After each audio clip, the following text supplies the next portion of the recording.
తెలంగాణ రాష్ట్రంలో ట్రాఫిక్ చలాన్లకు సంబంధించినటువంటి అంశం తారస్థాయికి చేరింది. ఎందుకంటే తాజాగా ముఖ్యమంత్రి రేవంత్ రెడ్డి చేసినటువంటి వాక్యాలు దుమారం లేపాయి. గతంలో పిసిసి అధ్యక్షుడిగా ఉన్నప్పుడు రేవంత్ రెడ్డి చేసినటువంటి వాక్యాలను మీకు వినిపించే ప్రయత్నం చేస్తా, ఒకసారి వినండి.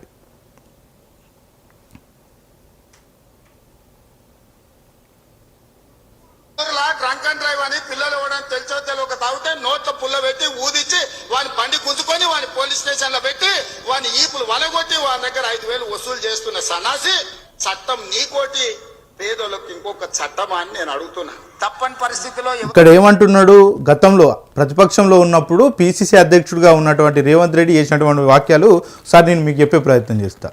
తెలిసో తెలియక ఒక పిల్లగాడు తాగి బండి నడిపితే దారుణంగా తీసుకుపోయి పోలీస్ స్టేషన్ తీసుకుపోయి 5,000 వరకు వసూలు చేస్తూ ఉన్నారంటూ గతంలో ఉన్నటువంటి బీఆర్ఎస్ ప్రభుత్వాన్ని తీవ్రంగా ఘాటుగా విమర్శించిండు.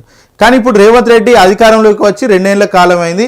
మరి ఆయన ముఖ్యమంత్రి స్థాయిలో ఉండి మరి ఆయన చేసినటువంటి వాక్యాల గురించి ఒకసారి మీకు వినిపించే ప్రయత్నం చేస్తాం. తప్పని పరిస్థితిలో ఎవరి మీదైనా చలానా వేస్తే ఒక్క పైసా తగ్గించకండి.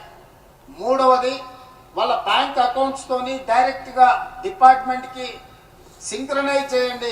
ఎప్పుడు చాలాను బట్టి ఆటోమేటిక్ గా వాళ్ళ అకౌంట్ లోకి వెళ్ళి డిడక్ట్ అయ్యి పోయే విధంగా ఈ రోజు బండి రిజిస్ట్రేషన్కి వచ్చినప్పుడే ఆ బండి యజమాని యొక్క ఖాతాను మీరు తీసుకోండి. బ్యాంక్ అకౌంట్ను అటాచ్ చేయండి. ఏ బండి అయితే స్పీడింగ్ చేస్తుందో, ఏ బండి అయితే సిగ్నల్ జంప్ చేస్తుందో, ఏ బండికి అయితే చలానా పడుతుందో ఆటోమేటిక్గా ఆ యజమాని అకౌంట్లో నుంచి నగదులు బదిలీ అయ్యే విధంగా మీరు ఈరోజు టెక్నాలజీని వాడుకోండి. బ్యాంకులను కూడా సమన్వయం చేసుకోండి.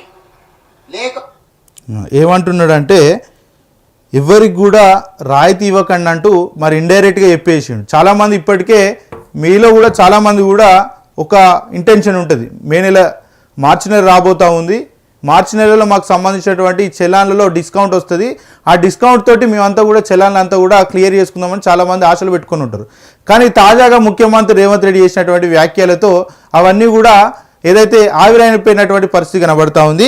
ఎందుకంటే ముఖ్యమంత్రి రేవంత్ రెడ్డి ఏం చెప్తా ఉన్నారు, ఎట్టి పరిస్థితుల్లో డబ్బులు పూర్తి మొత్తంలో కట్టించుకోవాలి. అదేవిధంగా మీరు రిజిస్ట్రేషన్లకు వచ్చినప్పుడు, ఎవరైతే రిజిస్ట్రేషన్లకు వచ్చినప్పుడు వాళ్ళకి సంబంధించినటువంటి యజమానులకు సంబంధించినటువంటి బ్యాంక్ వివరాలు తీసుకోండి, వాటిని సింక్ చేయండి. ఏదైతే రిజిస్ట్రేషన్ తోటి సింక్ చేయండి. చలాన్లు పడ్డ వెంటనే డబ్బులు అకౌంట్లో ఉన్నటువంటి డబ్బులు కట్టే విధంగా దాని చర్యలు తీసుకోండి అంటూ కూడా చెప్తా ఉన్నారు.